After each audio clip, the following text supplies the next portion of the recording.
ദിയ കൃഷ്ണയുടെ പ്രസവം വലിയൊരു വാർത്ത സൃഷ്ടിച്ചത് എന്തുകൊണ്ടാണ്? അവിടെ അവളുടെ ഭർത്താവും വേറെ ഏതാനും സുഹൃത്തുക്കളും ഒക്കെ ഉണ്ടായിരുന്നു, റീൽസ് എടുത്തു എന്നൊക്കെയാണല്ലോ നമ്മൾ അറിയുന്നത്. അത്രത്തോളം വേണമായിരുന്നോ എന്ന് ആർക്കും തോന്നിപ്പോകും. പക്ഷേ പ്രസവ സമയത്ത് ഭർത്താവിന്റെ സാന്നിധ്യം, ഇനി ഏതെങ്കിലും കാരണവശാൽ ഭർത്താവിന്റെ സാന്നിധ്യം അസാധ്യമായാൽ അച്ഛനോ അങ്ങനെ ഏതെങ്കിലും വളരെ വേണ്ടപ്പെട്ട ഉത്തരവാദിത്വമുള്ളവരുടെ സാന്നിധ്യം അനിവാര്യമാണ് എന്ന് ലോകമെമ്പാടും തെളിയിക്കപ്പെട്ട വസ്തുതയാണ്. അമേരിക്കയിലൊക്കെ ആണെങ്കിൽ വളരെ കാലങ്ങൾക്ക് മുൻപ് മുതലേ ഭർത്താവ് പ്രസവ സമയത്ത് ഇനി ഇൻ കേസ് ഭർത്താവിന് പറ്റിയില്ലെങ്കിൽ ഈ പറഞ്ഞതുപോലെ മറ്റ് ഉത്തരവാദപ്പെട്ട ആരെങ്കിലും ഉണ്ടായിരിക്കും എന്നുള്ളത് നിസ്തർക്കമാണ്, ഉണ്ടായിരിക്കണം എന്നത് നിസ്തർക്കമാണ്. അപ്പൊ അങ്ങനെയുള്ള കാലത്തും ഇന്ത്യയിലും ഒരുപക്ഷെ ഈ വികസ്വര രാഷ്ട്രങ്ങളിൽ ഒട്ടുമിക്ക ഇടങ്ങളിലും ഇത് തന്നെയായിരിക്കും. പ്രസവ സമയത്ത് ഭർത്താവോ മറ്റാരും കാണില്ല. പ്രസവ മുറിയിലേക്ക് പ്രസവ വേദന തുടങ്ങി കൊണ്ടുപോയി കഴിഞ്ഞാല് പിന്നെ പ്രസവം കഴിഞ്ഞ് അറിയിക്കുമ്പോഴായിരിക്കും ബന്ധു, അടുത്ത മുറിയിൽ എവിടെയെങ്കിലും ബന്ധു അല്ലെങ്കിൽ ഭർത്താവ് അല്ലെങ്കിൽ അതുപോലെയുള്ള ബന്ധുക്കൾ ഉണ്ടാകാം. പക്ഷെ അവര് ഈ പ്രസവിക്കാൻ എത്തിയ സ്ത്രീയെയും കുഞ്ഞിനെയും കാണുന്നത് പ്രസവം കഴിഞ്ഞതിന് ശേഷമോ അല്ലെങ്കിൽ മറ്റെന്തെങ്കിലും അത്യാഹിതങ്ങൾ സംഭവിച്ചതിന് ശേഷമോ മാത്രമായിരിക്കും. അതാണ് ഇതിലെ ഏറ്റവും വലിയ കഠിനമായ അല്ലെങ്കിൽ ഘോരമായ കാര്യം എന്നുകൂടി നാം പറയണം. കാരണം എന്തുകൊണ്ട്? പ്രസവിച്ച ഏതൊരു സ്ത്രീക്കും അറിയാം അത് സിസേറിയൻ അല്ലെങ്കിൽ സിസേറിയൻ ആണെങ്കിൽ പ്രസവത്തിന് ശേഷം ഏറെ ദിവസം അതിന്റെ ബുദ്ധിമുട്ടുകളും പേറി നടക്കണം. അതേസമയത്ത് നോർമൽ ആയിട്ടുള്ള ഒരു ഡെലിവറി ആണെങ്കിൽ ആ ഡെലിവറി കഴിഞ്ഞ ഏതൊരു സ്ത്രീക്കും അറിയാം മരണവേദനയേക്കാൾ വലിയ വേദനയാണ് പ്രസവ വേദന എന്നുള്ളത്. കാരണം എത്ര സഹിക്കാൻ കഴിവുള്ള സർവം സഹയായ ഭൂമി എന്ന് സ്ത്രീയെ പറയും. പക്ഷെ ആ സർവം സഹയായ സ്ത്രീക്ക് പോലും സഹിക്കാൻ വയ്യാത്ത അത്ര കഠിനമായ വേദനയാണ്. ഇനി മരിച്ചാൽ മതി ഇതിനേക്കാൾ നല്ലത് എന്ന് ആരും ഓർത്തു പോകുന്ന തരത്തിലുള്ള വേദനയാണ് പ്രസവ വേദന. അതിന്റെ കാരണങ്ങൾ നമുക്കറിയാം, ഞാൻ അതിന്റെ ഡീറ്റെയിൽസിലേക്ക് പോകുന്നില്ല. എന്നിട്ടും ആ വേദന അനുഭവിച്ച് ഒരിക്കൽ പ്രസവിച്ച സ്ത്രീ വീണ്ടും എന്തുകൊണ്ട് പ്രസവിക്കാൻ തയ്യാറാകുന്നു? ആ വേദനയും അതിന്റെ കാഠിന്യവും മുഴുവനും അവൾ മറക്കുന്നു ആ കുഞ്ഞിന്റെ കരച്ചിൽ കേൾക്കുമ്പോൾ, അത് കഴിഞ്ഞ് ആ കുഞ്ഞിന്റെ പുഞ്ചിരി കാണുമ്പോൾ, അത് കഴിഞ്ഞ് ആ കുഞ്ഞിനെ മുലയൂട്ടുമ്പോൾ, ആ കുഞ്ഞിനെ താലോലിക്കുമ്പോൾ, ആ കുഞ്ഞിനെ വളർത്തുമ്പോൾ, ആ കുഞ്ഞ് വളർന്നു വളർന്നു വരുമ്പോൾ. അപ്പോൾ അമ്മയുടെ ആ കഠിന വേദനകളെയൊക്കെ വളരെ നിസാരവൽക്കരിക്കും ഒരു കുഞ്ഞെന്ന ആ മഹാസ്വപ്നം. എന്താ പറയുക, നമുക്കതിന് പറയാൻ വാക്കുകളില്ല. അത്രയേറെ ഹൃദയാവർജകമായി ചേർത്ത് പിടിക്കേണ്ട കാര്യമാണ് സ്വന്തം ഉദരത്തിൽ പിറന്ന കുഞ്ഞ് എന്നുള്ളത്. അതുകൊണ്ട് മാത്രമാണ് വീണ്ടും പ്രസവിക്കുവാൻ സ്ത്രീകൾ തയ്യാറാകുന്നത്. അല്ലെങ്കിൽ ഒരു പ്രസവ വേദന അനുഭവിച്ച സ്ത്രീയെ പിന്നീട് ഒരിക്കലും പ്രസവിക്കാൻ തയ്യാറാകില്ല. അപ്പൊ അങ്ങനെയുള്ള പ്രസവ വേദന, ഇത്ര കഠോരമായ വേദന അനുഭവിച്ച് പ്രസവിക്കേണ്ടി വരിക, ആ പ്രസവത്തോടുകൂടി ചിലപ്പോൾ അമ്മ മരിക്കുക, ചിലപ്പോൾ കുഞ്ഞു മരിക്കുക, ചിലപ്പോൾ രണ്ടുപേർക്കും അത്യാഹിതം സംഭവിക്കുക.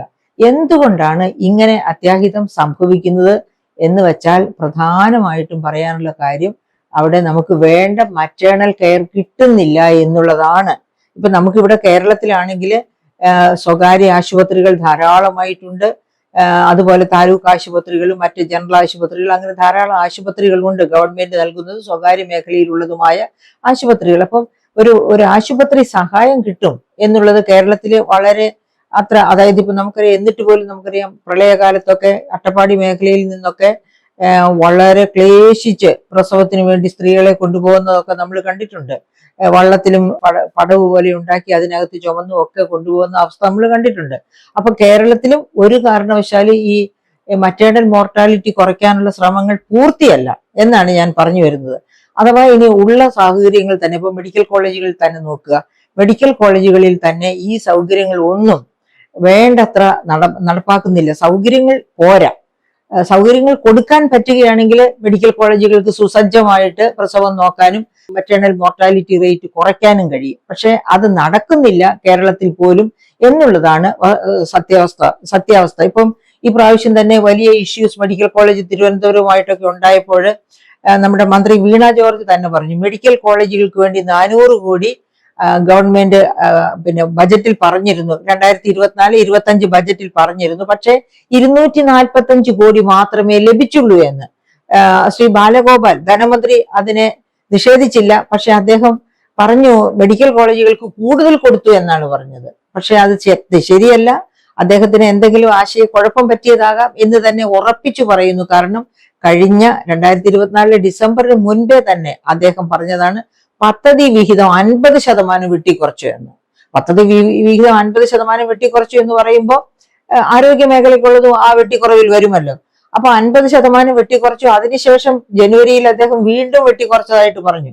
എന്തായാലും ആരോഗ്യ മേഖലയ്ക്ക് കൊടുക്കുന്നത് വളരെ കുറവാണെന്ന് മാത്രം നമ്മൾ പറഞ്ഞാൽ പോരാ. നമ്മൾ ഓർക്കേണ്ട വളരെ പ്രധാനപ്പെട്ട ഒരു കാര്യം, നമ്മുടെ ഗവൺമെന്റ് ഓഫ് ഇന്ത്യയും നമ്മുടെ ഗവൺമെന്റ് ഓഫ് കേരളയും ആരോഗ്യ മേഖലയെ പറ്റി അങ്ങേയറ്റം വലിയ ഉച്ചസ്ഥായിയായി സംസാരിക്കുന്നുവെങ്കിലും വളരെ ലോ പ്രൊഫൈലിലാണ് പ്രവർത്തനമെല്ലാം. എന്തുകൊണ്ടാണ് ഞാൻ അങ്ങനെ പറയുന്നത്? 2017 national health policy, BJP government തന്നെ കൊണ്ടുവന്ന നാഷണൽ ഹെൽത്ത് പോളിസി, ആ പോളിസി എന്താണ് പറയുന്നത്? GDPയുടെ 2% കേന്ദ്ര ഗവൺമെന്റ് ആരോഗ്യ മേഖലയിൽ ചെലവഴിക്കണം. GDP എന്ന് വെച്ചാൽ നമ്മുടെ മൊത്ത ആഭ്യന്തര വരുമാനത്തിന്റെ 2% ആരോഗ്യ മേഖലയിൽ ചെലവഴിക്കണം.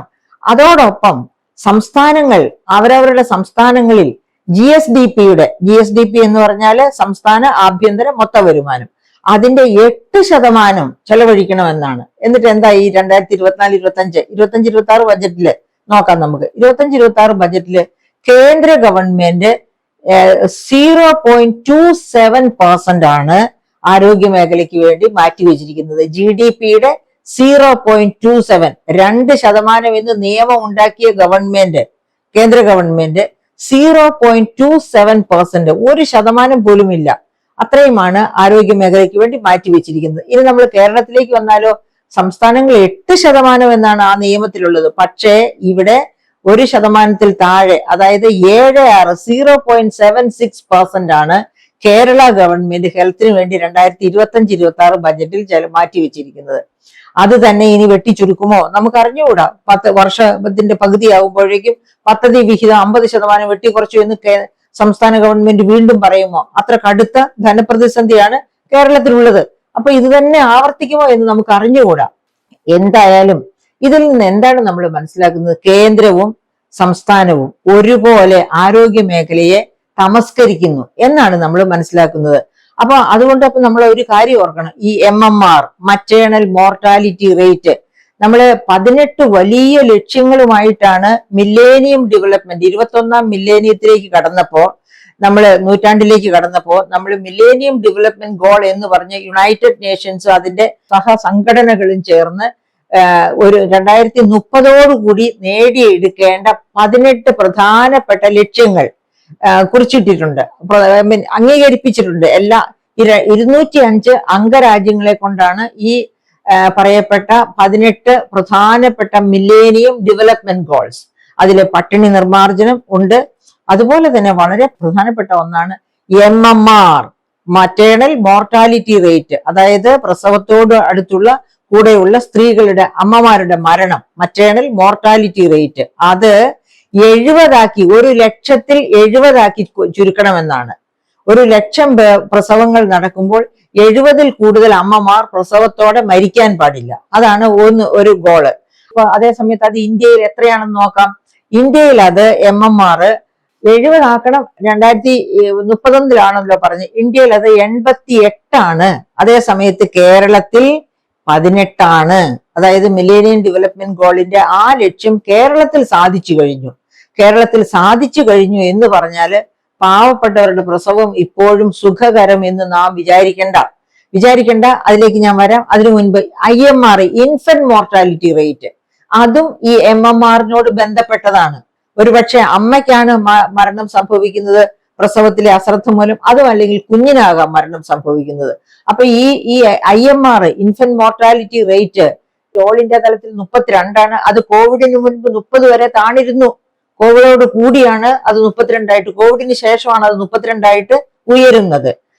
അതുപോലെ തന്നെ കേരളത്തില് infant mortality rate all India തലത്തില് 32 പക്ഷെ കേരളത്തിൽ അത് 8.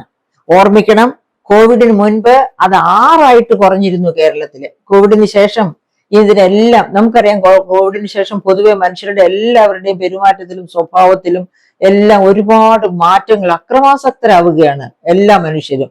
അപ്പൊ അതിന്റെയൊക്കെ പ്രതിഫലനം തന്നെയായിരിക്കാം ഈ മറ്റേണൽ മോർട്ടാലിറ്റി റേറ്റിലും ഇൻഫന്റ് മോർട്ടാലിറ്റി റേറ്റിലും ഒക്കെ സംഭവിച്ചുകൊണ്ടിരിക്കുന്നത്.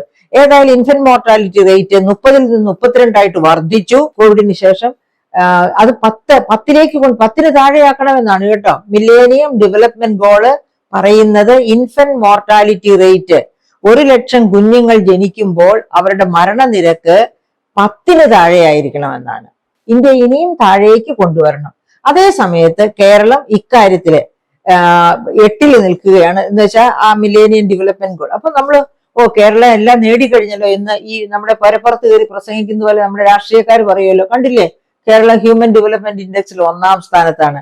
1-ാം സ്ഥാനത്താണെന്ന് പറയാനുള്ള ചങ്കൂറ്റം കാണിക്കണമെങ്കിൽ അത് ഗവൺമെന്റ് ആശുപത്രികളുടെ കഴിവ് കൊണ്ട് അങ്ങനെ 1-ാം സ്ഥാനത്ത് എത്തണം. ഇവിടെ ഗവൺമെന്റ് ആശുപത്രികളുടെ കഴിവ് കൊണ്ടോ സാധ്യതകൾ കൊണ്ടോ അല്ല 1-ാം സ്ഥാനത്ത് എത്തുന്നത്. അത് പറയാനാണ്, അത് എസ്റ്റാബ്ലിഷ് ചെയ്യാനാണ് ഞാൻ പറഞ്ഞത്. ബജറ്റിൽ 8% GSDP-യുടെ പ്രൊവൈഡ് ചെയ്യണം ആരോഗ്യ മേഖലയ്ക്ക് എന്ന് പറഞ്ഞെടുത്താണ് 0.76% മാത്രം പ്രൊവൈഡ് ചെയ്തിരിക്കുന്നത്. എന്ന് വെച്ചാല് നമ്മുടെ മെഡിക്കൽ കോളേജുകളും നമ്മുടെ ഗവൺമെന്റ് ആശുപത്രികളും പ്രാഥമിക ചികിത്സാ സൗകര്യ കേന്ദ്രങ്ങളും എല്ലാം ആരാലും വേണ്ടാതെ എന്ന് പറഞ്ഞതുപോലെ കിടക്കുകയാണ്. അവിടെ ചെന്നാൽ ഇരിക്കാൻ ഒരു കസേരയില്ല, ഒരു പക്ഷെ ഡോക്ടറെ കിട്ടില്ല, കിട്ടിയാൽ തന്നെ എന്തുമാത്രം പേർക്ക് വേണ്ടിയാണ് ഒരു ഡോക്ടർ ഉള്ളത്, അങ്ങനെ യാതൊരു സൗകര്യങ്ങളുമില്ല. അപ്പൊ പിന്നെ എങ്ങനെയാണ് ഈ ഇൻഫന്റ് മോർട്ടാലിറ്റി റേറ്റ് ഇത്രയും 8 കുറഞ്ഞത്? 8 കുറഞ്ഞത് വളരെ ക്ലിയർ അല്ലേ? ഇവിടുത്തെ സ്വകാര്യ മേഖല തഴച്ചു വളരുകയാണ്. സ്വകാര്യ മേഖല കേരളത്തില് സ്വകാര്യ മേഖല എന്തുകൊണ്ട് തഴച്ചു വളരുന്നു? കാരണം ഒരുപാട് പ്രവാസി പണം വന്ന് ചെലവഴിക്കപ്പെടുന്ന ഒരു ഉപഭോക്തൃ സംസ്ഥാനമാണ് കേരളം. ഒരു മൂക്ക് ചൊറിച്ചിൽ വന്നാൽ ഉടനെ തന്നെ ഡോക്ടറെ കാണാൻ പോകും പണമുള്ളവൻ. അത് അവരെങ്ങോട്ടാ പോകുന്നത്? ഗവൺമെന്റ് ഹോസ്പിറ്റലിലേക്കല്ല പോകുന്നത്, അവർ സൂപ്പർ സ്പെഷ്യാലിറ്റിയിലേക്കാണ് പോകുന്നത്. അങ്ങനെ സൂപ്പർ സ്പെഷ്യാലിറ്റി ഹോസ്പിറ്റൽസിന് ഈസ് ഓഫ് ഡൂയിങ് ബിസിനസ് വളരെ കുറവാണ്. കേരളത്തിൽ താഴെയാണ്. 1-ാം സ്ഥാനത്താണെന്നൊക്കെ നമ്മുടെ ഗവൺമെന്റ് പറയും, പക്ഷെ വളരെ താഴെയാണ്. അതേ സമയത്ത് സൂപ്പർ സ്പെഷ്യാലിറ്റി ഹോസ്പിറ്റൽസിനുള്ള സാധ്യതകൾ അനന്തമാണ് കേരളത്തിൽ. കാരണം പണമുള്ളവരുടെ കയ്യിൽ പണമുണ്ട്. അവർക്ക് മൂക്കിൽ ഒരു ഇത് വന്നാൽ തന്നെ, ഒരു ചൊറിച്ചിൽ ഇച്ചിങ് വന്നാൽ തന്നെ അവരുടനെ ഒരു സൂപ്പർ സ്പെഷ്യാലിറ്റി ഹോസ്പിറ്റലിലേക്ക് പോകും. അങ്ങനെ ഈ സൂപ്പർ സ്പെഷ്യാലിറ്റി ഹോസ്പിറ്റൽസ് ഉള്ളത് കൊണ്ടാണ് ഇൻഫന്റ് മോർട്ടാലിറ്റി റേറ്റ് 8 കുറഞ്ഞിരിക്കുന്നത്. ഓൾ ഇന്ത്യ തലത്തിൽ 32 ആയിരിക്കുമ്പോൾ. പക്ഷെ എന്റെ പ്രിയപ്പെട്ട സുഹൃത്തുക്കളെ, ഈ സൂപ്പർ സ്പെഷ്യാലിറ്റി ഹോസ്പിറ്റലിൽ പോയി പ്രസവിക്കാൻ സാധാരണ കുടുംബങ്ങൾ, പാവപ്പെട്ടവർക്ക് പറ്റുമോ? ഇല്ല. വലിയ പണക്കാർക്ക് മാത്രമേ സൂപ്പർ സ്പെഷ്യാലിറ്റി ഹോസ്പിറ്റൽസിൽ എന്തെങ്കിലും, അതായത് കുവൈറ്റിൽ നിന്ന് റിട്ടയർ ചെയ്ത് വന്നിരിക്കുന്ന ചില വ്യക്തികളോട് ഞാൻ സംസാരിക്കുകയുണ്ടായി അടുത്ത നാളില്. അപ്പൊ അവര് പറയായിരുന്നു, അയ്യോ സൂപ്പർ സ്പെഷ്യാലിറ്റി ഹോസ്പിറ്റലൊന്നും അവർക്കൊന്നും പെൻഷൻ ഇല്ല, കുവൈറ്റിൽ നിന്ന് റിട്ടയർ ചെയ്തു വന്നു, അവർ ഒരുപാട് സമ്പാദിച്ചിരുന്നു, പക്ഷെ അതെല്ലാം ചെലവഴിച്ചു പോയി, പിന്നെ വീടും ഒക്കെ ഉണ്ട്. എങ്കിൽ പോലും ഇപ്പൊ ഒരു സൂപ്പർ സ്പെഷ്യാലിറ്റി ഹോസ്പിറ്റലിൽ പോയി ചികിത്സ തേടാൻ കഴിവില്ല എന്ന് അവര് ആകുലതയോടെ പറയുന്ന ഒരവസ്ഥ. അപ്പൊ പിന്നെ സാധാരണക്കാരന്റെ കാര്യം പറയാനുണ്ടോ? അപ്പൊ ഈ പാവപ്പെട്ട അതിദരിദ്രരില്ല എന്നൊക്കെ, വളരെ കുറച്ചേ ഉള്ളൂ എന്നൊക്കെ പഠിക്കുന്ന ഗവൺമെന്റ് ഒന്ന് ഇറങ്ങി നടന്നു നോക്കണം കേരളത്തിൽ അങ്ങോളം ഇങ്ങോളം. അപ്പൊ അറിയാം അലഞ്ഞു തിരിയുന്ന, അല്ലെങ്കിൽ കഷ്ടപ്പെട്ട് ജീവിതം മുട്ടുന്ന, ഒരു നേരത്തെ അന്നത്തിന് വേണ്ടി വിഷമിക്കുന്ന എത്രയെത്ര ലക്ഷങ്ങളാ കേരളത്തിൽ ഉള്ളത് എന്ന് അപ്പൊ നമുക്ക് മനസ്സിലാക്കാൻ കഴിയും. അപ്പൊ അങ്ങനെയുള്ള ഒരു കേരളത്തില് തീർച്ചയായിട്ടും ഈ ഡെലിവറിയിൽ ഉണ്ടായിട്ടുള്ള മാറ്റം, അപ്പൊ ഞാൻ ഇതൊക്കെ അറിഞ്ഞുകൊണ്ട്, ഈ ദിയ പ്രസവത്തെയൊക്കെ അറിഞ്ഞുകൊണ്ട് 40 വർഷം കോട്ടയം മെഡിക്കൽ കോളേജിൽ നിന്ന് റിട്ടയർ ചെയ്ത് പിന്നെ എറണാകുളത്തെ വളരെ ഫേമസ് ആയിട്ടുള്ള, വളരെ വർഷമായിട്ട് വർക്ക് ചെയ്യുന്ന ഒരു പ്രധാനപ്പെട്ട ഹോസ്പിറ്റലിലെ ഗൈനക്കോളജി ഹെഡിനെ ഞാൻ കോണ്ടാക്ട് ചെയ്തു. അപ്പൊ ആ ഡോക്ടർ എന്നോട് പറയുമായിരുന്നു, അവരുടെ ഹോസ്പിറ്റലില് ഏത് പ്രസവത്തിനാണെങ്കിലും ഭർത്താവിന് ആ മുറിയിലേക്ക് വരാനും പിന്നെ പ്രസവിക്കാൻ കിടക്കുന്ന സ്ത്രീയുമായിട്ട് ഒരു സമയം പങ്കിടാൻ, എന്ന് വെച്ചാൽ പ്രസവത്തിന്റെ മുഴുവൻ പ്രോസസ്സിലൂടെയും കടന്നു പോകുമ്പോൾ ഭർത്താവിന് അടുത്ത് നിന്ന് അത് കാണാൻ പറ്റും. അപ്പൊ ആ ഡോക്ടർ പറഞ്ഞു, തീർച്ചയായിട്ടും അത് വളരെ നല്ലതാണ്. കാരണം അവർക്കൊരു അവരുടെ ഈ ഭയങ്കര, ഞാൻ നേരത്തെ സൂചിപ്പിച്ചല്ലോ, മരണ വേദനയേക്കാൾ വലിയ വേദനയുള്ള സംഭവമാണെന്ന്. അപ്പൊ ആ സമയത്ത് ഈ ഭർത്താവിന് ഭാര്യയെ ആശ്വസിപ്പിക്കാനും ഭർത്താവിന്റെ സാന്നിധ്യം ഭാര്യയ്ക്ക് തന്നെ വലിയ ആശ്വാസമായി തോന്നും. അങ്ങനെ ഒത്തിരി പ്ലസ് പോയിന്റ്സ് ഉണ്ട്. അതുപോലെ തന്നെ പെട്ടെന്ന് സി സെക്ഷൻ ഒക്കെ വേണ്ടി വരികയാണെങ്കിൽ ആ സമയത്ത് അവരുടെ സഹായം ഭർത്താവ് അടുത്തുണ്ടെങ്കിൽ പെർമിഷനോട് കൂടി ചെയ്യാൻ പറ്റുന്നു. അങ്ങനെ എന്തെങ്കിലും ബുദ്ധിമുട്ടുണ്ടാകും കുഞ്ഞിനോ അമ്മയ്ക്കോ എന്ന് തോന്നുകയാണെങ്കിൽ വേണ്ടത്ര നടപടികൾ എടുക്കും. പിന്നെ ഭർത്താവിന്റെ സാന്നിധ്യം ഉള്ളത് കൊണ്ട് തന്നെ ഡോക്ടേഴ്സിന്റെ ഒക്കെ ശ്രദ്ധ വളരെ കൂടുതലായിട്ട് കിട്ടും. അതേ സമയത്ത് ഈ സാന്നിധ്യം ഒന്നും ഇല്ലെങ്കിൽ ഒരു കാരണവശാലും ആ ശ്രദ്ധ കിട്ടുകയില്ല. അപ്പൊ അതിനൊരു അനുഭവം തന്നെ എനിക്ക് ചൂണ്ടിക്കാണിക്കാനുണ്ട്. എന്റെ മൂത്ത മകന്റെ മൂത്ത കുട്ടിയെ പ്രസവിച്ച സമയത്ത് മരുമകള് അമേരിക്കയിലായിരുന്നു. അമേരിക്കയിൽ അവൾ പ്രസവിച്ച ഹോസ്പിറ്റലിന്റെ പേര് ഞാൻ പറയുന്നില്ല, പെൻസിൽവേനിയയിലാണ്. അപ്പൊ ഏറ്റവും നല്ല, അതായത് ലോകത്തിലെ 5ാമത്തെ ഏറ്റവും നല്ല ആശുപത്രിയിലായിരുന്നു അവളുടെ ഡോക്ടറെ കണ്ടുകൊണ്ടിരുന്നത്. അങ്ങനെ ഡോക്ടറെ കണ്ടുകൊണ്ടിരുന്ന് ഞാൻ എന്റെ സുഹൃത്തുക്കളോട് ഞാൻ ഷെയർ ചെയ്യാം. അതായത് ഈ പ്രസവത്തോട് കുട്ടി ഗർഭപാത്രത്തിലെ ഒരു ഫ്ലൂയിഡിലാണല്ലോ കിടക്കുന്നത്. ആ ഫ്ലൂയിഡ് പതുക്കെ ലീക്ക് ചെയ്യാൻ തുടങ്ങിയപ്പോ ഇവൾക്ക് ഒരു സംശയം തോന്നി. ഈ ഹോസ്പിറ്റലിൽ ചെല്ലുന്നു. അപ്പൊ അവര് പരിശോധിച്ച് അവളെ കണ്ടോണ്ടിരിക്കുന്ന ഡോക്ടറെ കാണാൻ അവസരം കൊടുത്തില്ല. പരിശോധിച്ച പ്രശ്നമൊന്നുമില്ല എന്നും പറഞ്ഞ് തിരിച്ചു വീട്ടിൽ ചെന്നപ്പോഴത്തേന് ഈ ഫ്ലൂയിഡ് പോക്ക് വളരെ വളരെ വലിയ തോതിലായി. അപ്പൊ ഇവർക്ക് പേടിയായിട്ട് ഇവർ രണ്ടുപേരും കൂടെ ഹസ്ബൻഡും വൈഫും കൂടി ഒന്നിച്ച് വീണ്ടും ഹോസ്പിറ്റലിലേക്ക് ഡോക്ടറെ വിളിച്ചപ്പോൾ ഇമ്മീഡിയറ്റ് ആയിട്ട് ഹോസ്പിറ്റലിലേക്ക് വരാൻ പറഞ്ഞു. അങ്ങനെ ചെന്നപ്പോ ആദ്യം പോയി കെയർലെസ് ആയിട്ട് പറഞ്ഞു വിട്ട അതേ ആശുപത്രി, 5ാമത്തെ ലോകത്തെ ഏറ്റവും നല്ല ആശുപത്രി. രണ്ടാമത് ചെന്നപ്പോ അവര് പറഞ്ഞു ഇമ്മീഡിയറ്റ് ആയിട്ട് സി സെക്ഷൻ വേണമെന്ന് പറഞ്ഞ് കുട്ടിയെ സർജറി റൂമിലേക്ക് കൊണ്ടുപോയി. അതായത് അപ്പൊ അവർക്ക് 33 മാസമേ ആയിട്ടുള്ളൂ. മാസം തികയാതെ പ്രസവിക്കുന്ന കുട്ടിയാണ്. അങ്ങനെ സി സെക്ഷൻ ചെയ്ത് കുഞ്ഞിനെ എടുത്തു. കുഞ്ഞിനെ ഇന്റൻസീവ് കെയർ യൂണിറ്റിലേക്ക് മാറ്റി. അപ്പം ഭർത്താവ് കൂടെ ഉണ്ടായിരുന്നു മുഴുവൻ സമയവും. പിന്നെ ഭർത്താവും ഭാര്യയുടെ അടുത്തുണ്ടായിരുന്നു. വേണ്ടത്ര സഹായങ്ങളൊക്കെ ചെയ്തു കൊടുത്തു. അതിന്റെ അനിവാര്യത, ഭർത്താവ് അടുത്തുണ്ടായിരിക്കേണ്ടത്, ഭർത്താവ് അല്ലെങ്കിൽ അതുപോലെ വേണ്ടപ്പെട്ടവര് അടുത്തുണ്ടായിരിക്കുന്നതിന്റെ അനിവാര്യതയാണ്. അവരുടെ ബാക്കി എല്ലാ ഡീറ്റെയിൽസും, അതായത് ഭർത്താവ് കൂടെ ഉണ്ടായിരുന്നു എന്ന് മാത്രമല്ല, പുള്ളിക്കാരനും ഫേസ് കവറും തലയിലൊരു തൊപ്പിയും ഒക്കെ ഇട്ട്, തലയിലൊരു അതായത് ഇൻഫെക്ഷൻസ് ഒന്നും ഉണ്ടാകാതിരിക്കാനായിട്ട് ഒരു ഓവർകോട്ട് ഇട്ട്, ഡോക്ടർ എങ്ങനെ നിൽക്കുന്നു അതുപോലെ തന്നെ പിന്നെ പ്രസവിക്കാൻ വന്നിരിക്കുന്ന സ്ത്രീയുടെ ഹസ്ബൻഡിനെയും മാറ്റി അങ്ങനെയാണ് അവിടെ നിന്ന് സഹായിക്കുന്നത്. അല്ലാതെ അങ്ങ് റോ ആയിട്ട് പോയി നിന്ന് സഹായിക്കുകയല്ല. അപ്പൊ അവിടെ ഒരു ഇൻഫെക്ഷൻ ഉണ്ടാകാതിരിക്കാനുള്ള എല്ലാ ചാൻസസും നോക്കിയിട്ടാണ് നടത്തുന്നത്. അങ്ങനെ ആ കുഞ്ഞ് ദൈവം അനുഗ്രഹിച്ചിട്ട് ഇപ്പൊ എന്റെ പ്രിയപ്പെട്ട സുഹൃത്തുക്കളെ, അവന് 11 വയസ്സേ ഉള്ളൂ. 8ാം ക്ലാസ്സിലെ മാത്സ് ചെയ്യുന്നു. 5ാം ക്ലാസ്സിൽ കഴിഞ്ഞിട്ടേ ഉള്ളൂ ഇപ്പൊ. പക്ഷെ അവന് 5ാം ക്ലാസ്സിൽ പഠിച്ചുകൊണ്ടിരിക്കുമ്പോൾ 8ാം ക്ലാസ്സിലെ മാത്സ് ആണ് ചെയ്തത്. അപ്പം 8 മാസം തികയുന്നതിന് മുൻപ് പ്രസവിച്ച കുട്ടിയായിട്ട് പോലും ഹോസ്പിറ്റൽ കെയർ അത്ര നന്നായിരുന്നു എന്നുള്ളതുകൊണ്ട് കുട്ടി ആരോഗ്യവാനായിട്ട് ബുദ്ധിമാനായിട്ട് വളരുന്നു എന്ന് പറയാൻ വേണ്ടിയാണ് ഞാനിത് പറയുന്നത്. അപ്പൊ ഇത് കാണിക്കുന്നത് എന്താണ്?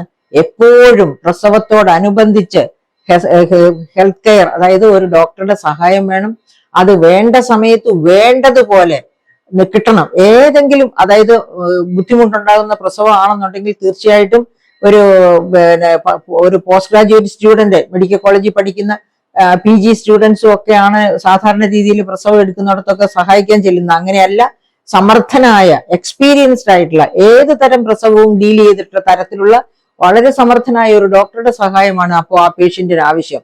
എങ്കിൽ മാത്രമേ ആ കുഞ്ഞ് ഡീഫോമിറ്റീസ് ഇല്ലാതെ, അമ്മ ഡീഫോമിറ്റീസ് ഇല്ലാതെ ജീവിതത്തിലേക്ക് അമ്മയും കുഞ്ഞും തിരിച്ചു വരും. അപ്പൊ അതാണ് നമ്മൾ ദിയ കൃഷ്ണന്റെ പിന്നെ പ്രസവത്തിൽ നിന്ന് മനസ്സിലാക്കേണ്ടത്. അത് അവര് റീൽസ് എടുക്കട്ടെ, അവരെങ്ങനെയും ചെയ്യട്ടെ. പക്ഷെ ഇത്തരം അനുഭവങ്ങൾ നമ്മളെ പഠിപ്പിക്കേണ്ടത് എന്താണ്?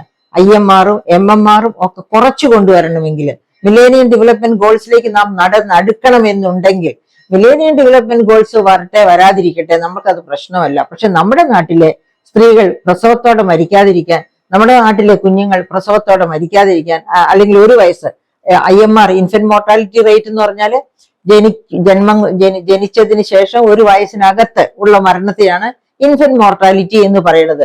അതായത് അതേ സമയത്ത് MMR, മറ്റേണൽ മോർട്ടാലിറ്റി എന്ന് പറയുന്നത് പ്രസവത്തോടു കൂടി മരിക്കുന്നതാണ്. അപ്പൊ ഈ രണ്ടും നല്ലതല്ല. നമുക്ക് വേണ്ടത് ഒരു 10 മാസം ചുമന്ന് പ്രസവിച്ച് കുട്ടി 1 വയസ്സിനകത്ത് മരിക്കാൻ പാടില്ല, 5 വയസ്സിനകത്തും പറ്റില്ല. അവന്റെ ഓപ്റ്റിമം പേഴ്സണാലിറ്റിയിലേക്ക് വളർന്ന് ഉത്തമ പൗരനായി തീർന്ന് ജീവിച്ച ജീവിതം കഴിച്ചതിന് ശേഷമേ മരിക്കാൻ ഇടവരാവുള്ളൂ. അപ്പൊ അവന് കുട്ടിക്കാലത്തെ വേണ്ട കരുതലുകൾ വേണം. അത് പ്രസവ സമയത്ത് തുടങ്ങുന്നു. വളരെ പ്രധാനം. ഗർഭിണിയായിരിക്കുമ്പോൾ തീർച്ചയായിട്ടും ഡോക്ടേഴ്സ് കെയറും എല്ലാം വേണം. പക്ഷെ പ്രസവത്തിനാണ് ഏറ്റവും കൂടുതലായിട്ട് വേണ്ടത്. ഞാൻ ഈ എറണാകുളത്തെ ഡോക്ടറെ വിളിച്ച് സംസാരിച്ചു എന്ന് പറഞ്ഞില്ല. അപ്പൊ അവര് പറഞ്ഞു, ഒരു പ്രൈവറ്റ് ഹോസ്പിറ്റലിൽ, അവരുടെ ഹോസ്പിറ്റലിൽ ഇപ്പൊ എല്ലായ്പ്പോഴും ഭർത്താവിനെ അനുവദിക്കും. അങ്ങനെ നല്ല സൗകര്യത്തോടുകൂടി ശ്രദ്ധയോടുകൂടി ഓരോ പ്രസവവും അങ്ങനെയാണ് വേണ്ടത്. പക്ഷെ ഗവൺമെന്റ് ഹോസ്പിറ്റൽസിൽ അത് പറ്റില്ല. അവർ തന്നെ എന്നോട് പറയായിരുന്നു, തിരുവനന്തപുരം മെഡിക്കൽ കോളേജിലൊക്കെ ആണെങ്കിൽ ഒരു 25,000 പ്രസവത്തോളം ഒക്കെയാണ് ഒരാഴ്ചയിൽ നടക്കുന്നത്. അങ്ങനെ നടക്കുന്ന ഒരു ആസ്പത്രിയില് അത് അവർ കൃത്യമായ കണക്കല്ല പറഞ്ഞത്, എന്നോട് നോക്കാൻ പറഞ്ഞു. ഞാൻ നോക്കിയിട്ട് എനിക്ക് കിട്ടിയില്ല കൃത്യമായ കണക്ക്, വെബ്സൈറ്റിൽ നോക്കിയിട്ട്. അപ്പൊ അങ്ങനെ ധാരാളം പ്രസവങ്ങൾ നടക്കുന്നിടത്ത് ഒന്നോ രണ്ടോ ഡോക്ടർമാർ, അല്ലെങ്കിൽ വളരെ കുറച്ച് വിരലിൽ എണ്ണാവുന്നത്ര ഡോക്ടർമാര്, പിന്നെയൊക്കെ PG സ്റ്റുഡൻസും ഒക്കെ ആയിരിക്കും നോക്കുക. അപ്പൊ അവർക്ക് അങ്ങനെ കെയർ ചെയ്യാൻ പറ്റില്ല. അതുപോലെ ഈ 25,000 സ്ത്രീകള് അല്ലെങ്കിൽ അതിന് 15,000 അല്ലെങ്കിൽ 10,000 എന്ന് വെച്ചോളൂ, ഒരാഴ്ച പ്രസവിക്കുന്ന ഒരു ഹോസ്പിറ്റലില് ഒരു ദിവസം എത്ര പേര് പ്രസവിക്കും? അവരുടെ ഒക്കെ ഹസ്ബൻഡ് അടുത്ത് വന്ന് നിൽക്കുക എന്ന് പറഞ്ഞാൽ ഒരു സ്ക്രീൻ കൊണ്ട് പോലും മറച്ചു കൊടുക്കാനുള്ള സൗകര്യം നമ്മുടെ മെഡിക്കൽ കോളേജുകൾക്ക് ഇല്ല. അപ്പൊ അങ്ങനെ ഭർത്താവിനെ അനുവദിക്കണമെന്ന് പറഞ്ഞാൽ അത് ലോജിക്കലല്ല എന്നാണ് ആ ഡോക്ടർ എന്നോട് പറഞ്ഞു. ശരിയാ, ഞാൻ സമ്മതിക്കുന്നു, ലോജിക്കലല്ല. പക്ഷെ ഒരു ലോജിക്ക് നമ്മൾ അവിടെ കൊണ്ടുവരണം.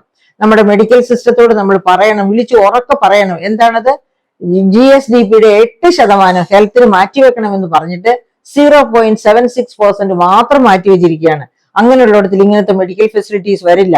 സിസ്റ്റം ഫെയിലിയർ എന്ന് തന്നെ അതിന് പറയണം. ആ സിസ്റ്റം ഫെയിലിയറിന്റെ കാരണക്കാരൻ ഗവൺമെന്റ് ആണ്, അല്ലാതെ ആശുപത്രിയല്ല. അപ്പൊ മെഡിക്കൽ കോളേജില് ഇപ്പൊ നമുക്കാണെങ്കിൽ ഇവിടെ കേരളത്തിലാണെങ്കിൽ എന്താ പറയുക, ബർത്ത് റേറ്റ് ഒക്കെ വളരെ കുറഞ്ഞിരിക്കുകയാണ്. അതായത് replacement rate of growth of population, അതാണ് വേണ്ട റേറ്റ്, ഗവൺമെന്റ് ഓഫ് ഇന്ത്യ ആഗ്രഹിക്കുന്ന റേറ്റ്. ആ റേറ്റിനേക്കാൾ താഴ്ന്നു പോയ ബർത്ത് റേറ്റ് ഉള്ള ഒരു സംസ്ഥാനമാണ് കേരളം. ചില സംസ്ഥാനങ്ങളിൽ ചില ജില്ലകളിൽ മാത്രമാണ് ആ റേറ്റിനേക്കാൾ ഇത്തിരി ഉയർന്ന റേറ്റ് ഉള്ളത്. അപ്പൊ അങ്ങനെ ആ റേറ്റിനെ പോലെയുള്ള റേറ്റോ അല്ലെങ്കിൽ ഇത്തിരി ഉയർന്ന റേറ്റോ ഉള്ളത് മറ്റു പല ജില്ലകളിലും ഈ replacement rate of growth of പോപ്പുലേഷനേക്കാൾ താഴെ പോയിരിക്കുകയാണ്. അപ്പൊ അങ്ങനെയുള്ള ഒരു കേരളത്തിൽ മെഡിക്കൽ കോളേജുകൾ എന്ത് ചെയ്യണം? ജനിക്കുന്ന കുട്ടികൾ മരിച്ചു പോകാതിരിക്കാൻ, കുഞ്ഞിന് ജന്മം കൊടുക്കുമ്പോൾ അമ്മമാർ മരിച്ചു പോകാതിരിക്കാൻ തക്ക രീതിയിൽ ധാരാളം ഡോക്ടേഴ്സിനെ അപ്പോയിന്റ് ചെയ്യണം. എന്തുകൊണ്ടാണ് ഇവിടെ മെഡിസിനും ഒക്കെ പഠിച്ച് എല്ലാവരും പുറത്തു വരുന്നു, പക്ഷെ പിറ്റേന്ന് ഫ്ലാഗും ഒക്കെ എഴുതി അവർ അമേരിക്കയിലോ യൂറോപ്പിലോ ഒക്കെ പോകുന്നത് എന്തുകൊണ്ട്? ഇവിടെ അതിനുള്ള ഫെസിലിറ്റി ഇല്ല. ഇവിടെ അവർക്ക് കിട്ടുന്ന വേതനം തുച്ഛമാണ്. അവർക്ക് വെളിയിൽ പോയാൽ കിട്ടുന്ന വേതനം, അവിടെ പിന്നെ MBBS കഴിഞ്ഞ ഡോക്ടേഴ്സ് ഇവിടുന്ന് യൂറോപ്പിലോ ഇറ്റലിയിലോ ഒക്കെ പോയിട്ട് പിന്നെ എന്താ പറയുക, ഓൾഡ് ഏജിലുള്ളവരുടെ കെയർ ചെയ്യുന്നു. പക്ഷെ അവർക്ക് ശമ്പളം നന്നായിട്ട് കിട്ടുന്നു. ഇവിടെ കിട്ടുന്നതിന്റെ പല മടങ്ങ് ശമ്പളം കിട്ടുന്നു. അപ്പൊ എന്താണ് വേണ്ടത്? ഈ ഗവൺമെന്റിന്റെ നാഷണൽ ഹെൽത്ത് പോളിസി ആവശ്യപ്പെടുന്നത് പോലെ തന്നെ GSDPയുടെ 8% ചെലവഴിക്കാമെന്ന് തീരുമാനിക്കുക. ആ 8% ചെലവഴിക്കുമ്പോൾ ഇവിടുത്തെ മെഡിക്കൽ കോളേജുകളിലൊക്കെ, അതായത് പ്രസവ ആശുപത്രികളില് വേണ്ടത്ര ഡോക്ടർമാരെ ഉയർന്ന വേതനത്തിൽ അപ്പോയിന്റ് ചെയ്യുക, വേണ്ടത്ര എക്യുപ്മെന്റ്സ്, വേണ്ടത്ര മുറികള്, എല്ലാ സൗകര്യങ്ങളും കൊടുക്കുക. അങ്ങനെ IMR പിന്നെ 18 എന്നുള്ളത് നോക്കേണ്ട, IMR അല്ലെ MMR, മറ്റേണൽ മോർട്ടാലിറ്റി റേറ്റ് 0യിലേക്ക് എത്തിച്ചേർക്കാനായിട്ട് കേരള ഗവൺമെന്റ് നോക്കണം. കേരള ഗവൺമെന്റ് നോക്കുമ്പോൾ അതിനെ ഒരു ഗുണപാഠമായി കണ്ട് മറ്റ് സംസ്ഥാനങ്ങളിലുള്ളവരും അതുപോലെ നോക്കട്ടെ, ഓൾ ഇന്ത്യ തലത്തിലും അങ്ങനെ നോക്കട്ടെ. അപ്പൊ നമ്മുടെ സ്വരം ഉയരണം, MMR 0യിലേക്ക് വരണം. പ്രസവ സമയത്ത് പ്രസവ സൗകര്യങ്ങൾ ഇല്ലാത്തത് കൊണ്ട് ഒരു സ്ത്രീ പോലും മരിക്കാൻ ഇടവരരുത്. ഒരു കുഞ്ഞു പോലും ഇൻഫന്റ് മോർട്ടാലിറ്റി റേറ്റിനുള്ള സാധ്യത ഉണ്ടാകരുത് പ്രസവത്തോടുകൂടി. ആ തരത്തിൽ നമ്മുടെ മെഡിക്കൽ കോളേജുകളെ, നമ്മുടെ പ്രസവാശുപത്രികളെ ഒക്കെ എക്യുപ്പ് ചെയ്യാനുള്ള ധനശേഷി നമ്മുടെ സംസ്ഥാന ഗവൺമെന്റിന് ഉണ്ടാകണം. അല്ലെങ്കിൽ ഇത്തരം നിയമങ്ങൾ നിലവിലിരുന്നിട്ട് യാതൊരു പ്രയോജനവുമില്ല. അല്ലെങ്കിൽ ഗവൺമെന്റ് പുരപ്പുറത്ത് കയറി നിന്ന് പ്രസംഗിക്കരുത്, ഞങ്ങൾ ഹ്യൂമൻ ഡെവലപ്മെന്റ് ഇൻഡെക്സിൽ 1ാം സ്ഥാനത്താണ്, ഹെൽത്ത് ഇൻഡെക്സിലെ ഇന്ത്യയിൽ 1ാം സ്ഥാനത്താണ്, വെസ്റ്റേൺ കൺട്രീസിനോട് തുല്യമാണ് ഞങ്ങളുടെ അവസ്ഥ എന്ന് പറയരുത്. അവർ ഓർമ്മിക്കണം, ഗവൺമെന്റിന്റെ ചെലവഴിക്കൽ കൊണ്ടല്ല, സ്വകാര്യ മേഖല കൊണ്ടാണ് ഇങ്ങനെ ഹെൽത്ത് ഇൻഡെക്സിൽ 1ാമത് നിൽക്കുന്നത്. സ്വകാര്യ മേഖല എന്ന് പറഞ്ഞാൽ സാധാരണക്കാർക്കുള്ള മേഖലയല്ല, പണക്കാർക്കുള്ള മേഖലയാണ്. അപ്പൊ ഗവൺമെന്റ് ചേർത്ത് പിടിക്കേണ്ടത് സാധാരണക്കാരെയാണ്, അല്ലാതെ പണക്കാരെയല്ല. ആ സാധാരണക്കാരെയാണ് ചേർത്ത് പിടിക്കുന്നത് എങ്കിൽ ഇവിടെ മെഡിക്കൽ സെക്ടറിൽ ധാരാളമായിട്ട് ഗവൺമെന്റ് മൂലധനം നിക്ഷേപിക്കേണ്ടിയിരിക്കുന്നു. അങ്ങനെ അതിനെ എംപവർ ചെയ്യേണ്ടിയിരിക്കുന്നു.